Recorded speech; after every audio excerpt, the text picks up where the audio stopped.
Welcome to Moama on Murray Houseboats. We really hope you enjoy your stay with us on the mighty Murray River. My name is Damien and I'm going to show you through now a few features of your houseboat, including your safety equipment. Let's show you how to operate the spar first. We've got a control panel here on the side of the spar and I'm going to show you how each of the buttons operate the spar now.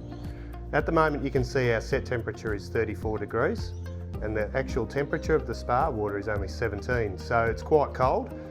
It's already heating because it's trying to get to 34, but 34 is not warm enough. Let's go to 37. So all we have to do is press the up button until we get to 37.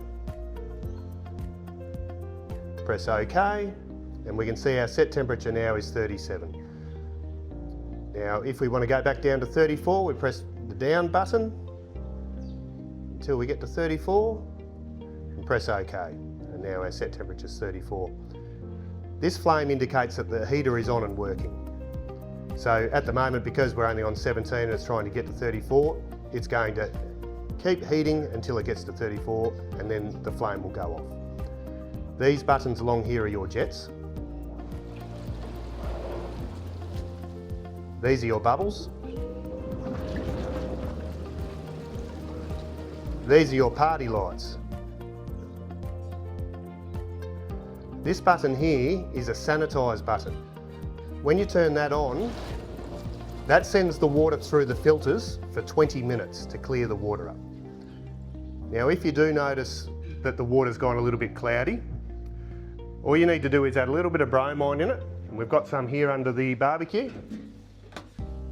It's already got this in it, circulating automatically to keep it hygienic for you, but if it can't keep up with how much you're using and it does go a bit cloudy, put a little bit in, just about a dessert spoonful, sprinkle it on the water, press your sanitise button, and that's going to clear it up. Everything I've explained to you here as well is up on the wall on these instructions. To turn your barbecue on, you've got a gas valve on the side underneath this burner here. And if you come underneath, you'll be able to see how to turn it on. Here's the valve here. All we need to do is face it the way of the line coming in, and now that's on and ready. Once you've done that, you just lower the front down here and turn it on the same as you would at home. We've got your TV aerial here as well up on the roof. So if you're not getting good reception on your televisions, just twist that around until it clears up. You have two 75 litre eskies on the boat, and these are good for about 3 bags of ice in each one. We're on your top deck next to the kitchen here, and in this cupboard here is the majority of your safety equipment on the boat. Let's open it up and see what we've got. On the top 2 shelves, we've got your life jackets. They're adult size. If you do need some smaller ones for children, you can come over to the office and fit them up before you leave. We've got a first aid kit here. There's a torch on the next shelf, and down in the bottom of the cupboard are your fire buckets. Just beside the cupboard door here, we've got a fire blanket. And if you follow me out to the back deck now, I'll show you a couple pieces of equipment out here. You have your fire extinguisher over here by the barbecue. And then up on the wall here, you have your life rings. The bottom one has a rope attached, so if someone's struggling in the river, you can throw that out and pull them back to the boat. The top one doesn't have a rope attached, you just throw that out and they can swim to it. If someone is struggling in the river, it's always good to encourage them to swim over to the side of the bank rather than back to the boat. It can be hard to swim back to the boat against the current. Let's do a walkthrough of your back deck now. In this cupboard here, you have your rubbish bins. In the next cupboard here, you've got your gas supply. You've got 5 appliances on the boat that use gas. You've got your gas barbecue, your gas heating for the spa, your gas cooking in the kitchen, you've got your gas heating for upstairs, and you've also got your hot water. If any of those appliances aren't working, it's most likely just to do with running out of gas in one of your bottles. I'll show you how to turn over to a new bottle now. At the moment you can see that the valve is pointing to the bottle at the back there. What we need to do is open up the new bottle and turn the valve around to face the new bottle. Let's talk about how your power works on the boat now. You've got 10 kilowatts of solar up on the roof that's providing power into our batteries, which are in the back cupboard here. The brain of the whole power supply is the inverter, which is also located in this cupboard here. And it tells everything on the boat what to do in order to give you power when you need it. We have a generator underneath the floor here. So at certain times where you need that extra power help, the inverter will tell the generator, come on to supply that power for you, especially at night when the sun's not shining. So the best thing to do in order to minimise your generator runtime is to turn things off when you're not using them. You've got 3 air conditioning units on the boat, and they are the highest power draw of any appliances. So especially with your bedrooms, when you leave a bedroom, just remember to turn your air conditioner off, and then you're going to reduce your power usage and reduce your generator runtime. I'll show you now your switchboard in this cupboard here. If you're to blow a circuit breaker at any time while you're on the boat, you can simply reset that breaker just by opening your box here, and that's how it will look, and you can just flick it back on. You have 1,000 litres of drinking water on board your boat, and you access your drinking water in these smaller taps at the sink downstairs and also at the kitchen sink upstairs, and they're marked drinking water.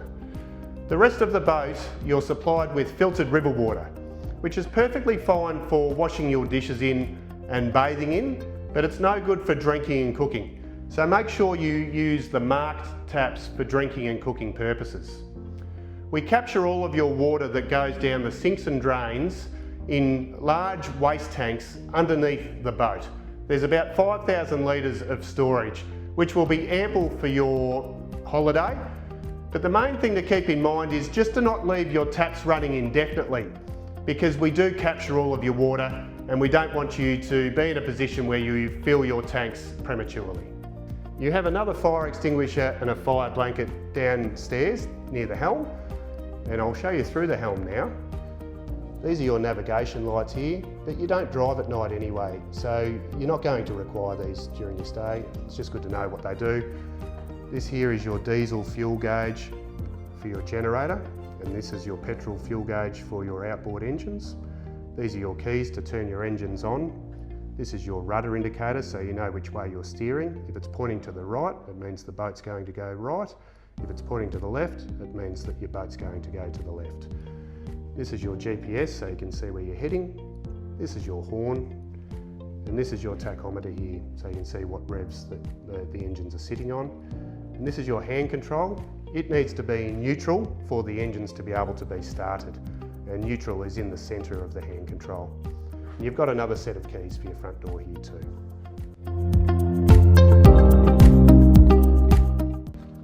In the back of your operating instructions is an emergency plan. This tells you where all of your safety equipment is on the boat and what to do and who to call in the event of an emergency.